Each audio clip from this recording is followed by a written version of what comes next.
Hello and welcome to episode 35 of Bills with Luke Scorzel.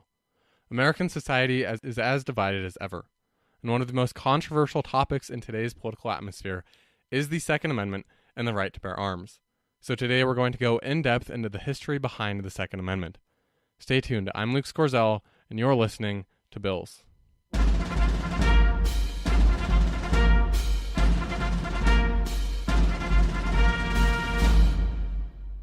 So before we get into the interview, I'd first like to take a moment to thank Bills with Luke Scorzel patrons. Thank you to Zach for his tremendous $30 donation. With that level of support, he gets shoutouts at the beginning and end of each show, free stickers, a book, and access to chat with me whenever he wants. The $15 per month patrons, Mike, Julie, and Tiana, also get free stickers. The stickers are just amazing, as some of my fans have pointed out, and I myself have bragged on the show. But they've all generously decided to support the show with monthly donations of $15. You can find Mike online at lakearrowheadbuilder.com. You can find Tiana online at benchmarkbicycle.com. Both run amazing businesses, and thank you again to Julie. And with that level of support, they get access to any social giveaways, any promotions, a shout-out at the beginning and end of each show, exclusive Patreon-only posts, and the ability to participate in the mailbag. Very interesting episode coming up today. We're going to go in-depth into the Second Amendment itself today, which I'm thinking is going to be a smaller aspect of a larger series on the Constitution and the Bill of Rights itself. I think it's very interesting and very necessary in our current political climate. And you'll have to bear with me this month. I'm making a decision about where to go to college, which is wonderful. I have amazing options. It's just a very hard decision, and I will be very busy with that this month. So hopefully we'll still have episodes out every week, but you'll have to bear with me, and this Constitution series is something I'm actually pretty excited about. So getting into the Second Amendment, it is just 27 words long, yet it is one of the most controversial parts of the United States Constitution, especially in today's political atmosphere. So for some, their very existence relies on it. They can't imagine a life without the right to bear arms, nor a country where the people are subservient to the government. But on the other side, people say, well, the people will never be subservient to the government because maybe the people are the government, and we don't need to worry about tyrannical governments anymore. So for them, the amendment is the bane of their existence, and they believe that the Second Amendment was added to the Bill of Rights only to strengthen the military in the states, not to allow individual people the right to carry arms. So looking into the history of this, guns were not foreign to the Founding Fathers, nor to the American people at the writing of the Constitution. In fact, the colonists had just used them to defeat the British in the American Revolution to obtain their very freedom. So without guns, the United States of America as it exists today, it can be objectively said that it might not even exist at all, simply because the Founding Fathers did rise up and did create a militia and did make that tremendous change. So looking at the history of guns, the technical aspect, and actually how they were founded, the world's first guns were created in Eurasia around 1250 AD. They essentially looked nothing like those that we have today. They were very crude. They were called hand cannons simply because they worked and looked like mini cannons. These weapons evolved greatly by the time the American colonists arrived in the new land, and even more so by the time of the American Revolution. But by then, many early Americans, including the Founding Fathers, had adapted the Kentucky rifle. This rifle was not the only available gun at the time, and it was certainly not the most advanced. The Puckle gun was a revolving flintlock that fired around 8.5 shots per minute. The Ferguson rifle fired anywhere from 6 to 10 shots in a minute, and the Belton flintlock could fire a rapid amount of bullets in just a short amount of time as well. And it was so advanced, actually, that apparently the Continental Congress wanted to order 100 of them, but they were too expensive. So this reliance on guns, ultimately, and the desire to have a system of checks and balances on the federal government led the Founding Fathers to put the Second Amendment and the right to bear arms in the Bill of Rights itself just after the ratification of the Constitution. The Founding Fathers believed that the federal government needed to be accountable to the people, and they thought that one of the best ways to do this would actually be to arm those very citizens. So the United States, again, a very large country with many things going on, and at the time it was actually, you can think back, and there were not police to protect the people, and the people needed their own weapons to protect themselves in a short amount of time. So it was a very different landscape back then, but they essentially believed that in the vast country that is the United States, those citizens would need guns to defend themselves. So interestingly enough, James Madison wrote about this in Federalist number 46. So we'll review that in a little bit. But going on with this, today many argue that guns actually pose a major threat to individual life and well-being. Assault rifles, accessible to the people, fire thousands of rounds a minute. Gun-related deaths have risen from around 29,000 in 1999 to 34,000 in 2014. But many argue that a lot of those deaths and gun-related violence incidents are actually due to suicides and other circumstances. However, it can also be said on the other side that if we regulate guns more, then maybe suicide rates will actually drop, which almost in a way negates that argument. But numbers like these bring forth new efforts to keep guns out of the wrong hands. In fact, California actually passed a proposition last year, Proposition 63, which limits the capacity of gun magazines and requires background checks to purchase ammunition, making it even harder to buy and use weapons in California. But additionally, tragic mass shootings such as at Parkland, Columbine, and Sandy Hook have also elicited calls for tighter gun regulation. The March for Our Lives was a very significant movement in Washington, D.C. just this last month to help pass some gun reform in the Congress, and we will see where that goes. But there's an opposite reaction on the other side as well.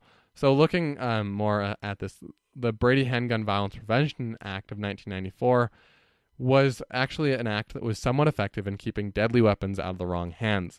The Brady Act blocked domestic abusers, convicted felons, and mentally ill persons from purchasing weapons. These restrictions helped lower the gun homicide rate by 32% from 1993 to 2006. Other gun laws, such as those prohibiting domestic abusers from purchasing firearms, have also been somewhat effective.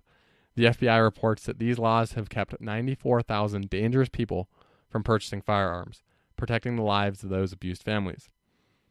So obviously you can dispute whether the Brady Act actually was responsible for that drop in the gun homicide rate. Actually, Freakonomics argues, Stephen Levitt argues, that the drop in violence in the mid-90s was actually due to Roe v. Wade and the increase in the use of abortion, which can be construed as a rather morbid argument, but is interesting to look at nonetheless. And then there are those that argue, specifically in New York, that Rudy Giuliani and the crackdown on violence and that type of thing lower the crime rate, disputed all around why crime lowered, but you can look at this gun regulation as being part of the cause. But not all gun laws are effective, nor are they even constitutional. The Washington, D.C. Firearms Control Regulations Act of 1975 stripped citizens of their right to bear arms. Not only did the act prevent people from owning handguns, but it also required that all other firearms be kept unloaded and disassembled or bound by a trigger lock. In 2008, this act was declared unconstitutional by the United States Supreme Court in its decision in Heller v. District of Columbia. The court's opinion, headed by Justice Antonin Scalia, stated that handguns were protected by the Second Amendment and could not be banned. The majority also decided that it was unconstitutional to force gun owners to keep their guns in an unusable condition, again, being kept unloaded and disassembled or bound by a trigger lock. That kind of defeats the whole self-defense purpose. So then they held that the right to bear arms included both the right to private activities such as hunting and self-defense, and the right to protect oneself from a tyrannical government.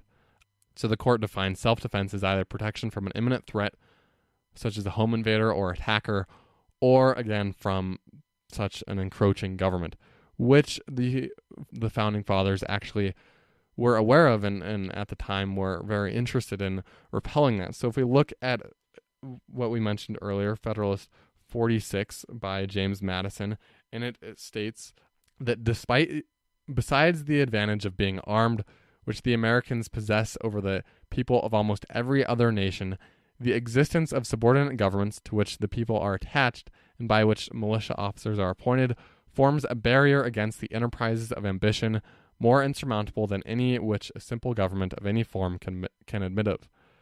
Notwithstanding the military establishments in the several kingdoms of Europe which are carried as far as the public resources will bear, the governments are afraid to trust the people with arms.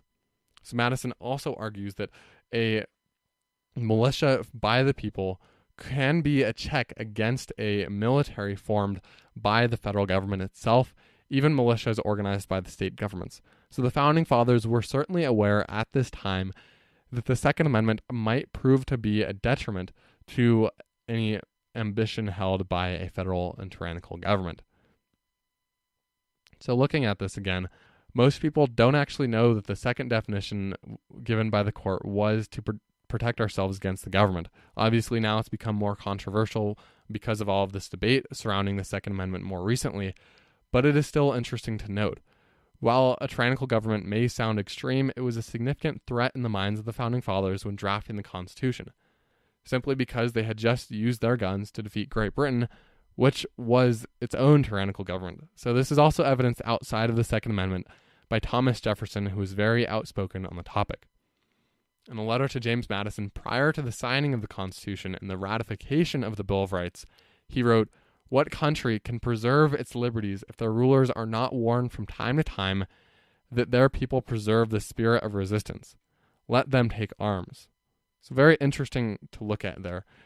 He says it is to preserve the spirit of resistance, and then specifically cites that if they are to preserve their liberties, they must take arms. So Jefferson and many of the Founding Fathers were very aware of this at the time of the writing of the Constitution. So this quote gives more meaning to what the Founding Fathers intended with the Second Amendment. It was to keep the government in check. Because, again, looking at the Federalist paper, it denotes the concept of federalism, that the state governments are there in a way to check and keep the federal government in check. But beyond that, it was to create a system of checks and balances where the people must keep the federal government accountable to them, and the realization that they have or had the ability to overthrow the federal government. Obviously very disputed today with the rise of much, much stronger weapons, including the rise of weapons that the federal government hold that the people obviously have no right or ability to actually hold. So very interesting there. But the people must have been able to keep the government from infringing upon other rights granted them by the Constitution. And the Founding Fathers were very concerned about this because King George, under the British government, had essentially ruled arbitrarily, not caring about the rights granted to the people. He restricted their speech, their religion, their press, and a lot of the other freedoms that we actually enjoy today. And so this was, again, an issue that the founders were genuinely concerned about, pushing them to form the Second Amendment and the right to bear arms. And it is also noted in the preamble to the Constitution as well, which states, "We, the people of the United States, in order to form a more perfect union, establish justice, ensure domestic tranquility, provide for the common defense, do ordain and establish this Constitution in the United States of America." The preamble states right there, saying, provide for the common defense, that it was created to protect the people, the Constitution was. It was to create a government where the people would be able to protect themselves without relying on the government to do so. Moving forward to today, again, we've kind of gone back and forth, but looking at some of these court cases that have also been significant in the history of the Second Amendment, we had Heller versus the District of Columbia already. There's also Caetano versus Massachusetts, in which the court ruled, the question was, does the Second Amendment protect the right to possess a stun gun for self-defense? Interesting case. The court held that although stun guns are unusual in nature and were not common during the enactment of the Second Amendment, this is from oyez.org, they are included in the Second Amendment's protection, and to hold otherwise would be inconsistent with the Supreme Court's decision in District of Columbia versus Heller, which held that the Second Amendment's protections extend to arms that were not in existence at the time of the founding as well. We also have the United States versus Miller, which was decided in 1939, where they were asking if the Second Amendment did protect an individual's right to keep and bear a sawed-off double-barrel shotgun. Today we now know they said no, that the Supreme Court reversed the district court decision in the case, saying that the Second Amendment did not gun. They reasoned that the possession of a sawed-off double-barrel shotgun does not have a reasonable relationship to the preservation or efficiency of a well-regulated militia, and that the Second Amendment did not actually protect that type of weapon.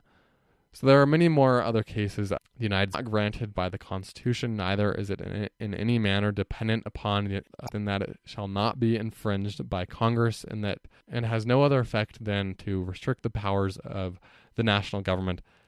and thus it limited the scope of the Second Amendment's protections to the federal government, but then it has been applied through the incorporation doctrine and the due process doctrine to the states. In McDonald versus Chicago, they clarified that their earlier decisions limited the amendment's impact to a restriction on the federal government, expressly holding that the due process clause of the 14th Amendment incorporates the Second Amendment against state and local governments, meaning that state and local governments were also kept from extensively regulating the Second Amendment because of, again, the 14th Amendment's incorporation doctrine.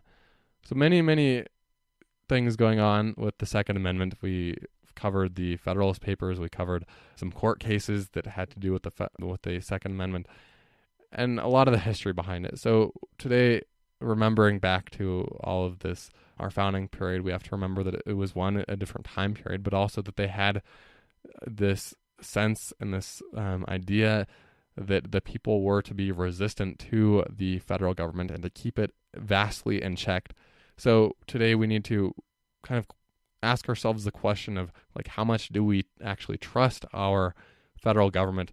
Do we trust it with our rights and liberties enough that we are willing to give up the Second Amendment's right to bear arms? And for many people, that is probably an astounding yes, that they don't care.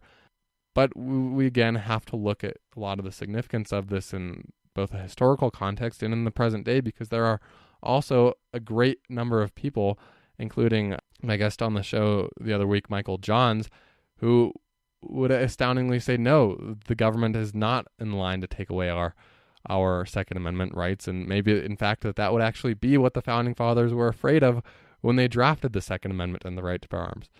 So things to keep in mind, questions to ask ourselves. Frequently need to address and look at the Constitution itself as a basis of moving forward here. Thank you for listening today. I know it's just a shorter episode with me, and maybe you enjoy that more. But I will be back hopefully next week with some more episodes. I want to go into the First Amendment. I'd greatly appreciate it. Thank you again to Zach for his tremendous $30 donation.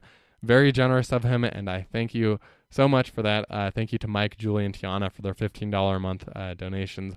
Very happy about that, and thank you again to Ben and Sue for their $5 donations, and all of the people giving $1 and $2 donations. It's greatly appreciated. So yeah, we'll be back next week, hopefully be having some interviews in the coming months. And if you want to go check out theedgeofideas.com and see the rest of our episodes, this is episode 35. So as I like to say, that means there are 34 more episodes for you to go to and listen if you would like. So go head over to theedgeofideas.com, head over to iTunes, and leave a nice review. I greatly appreciate it.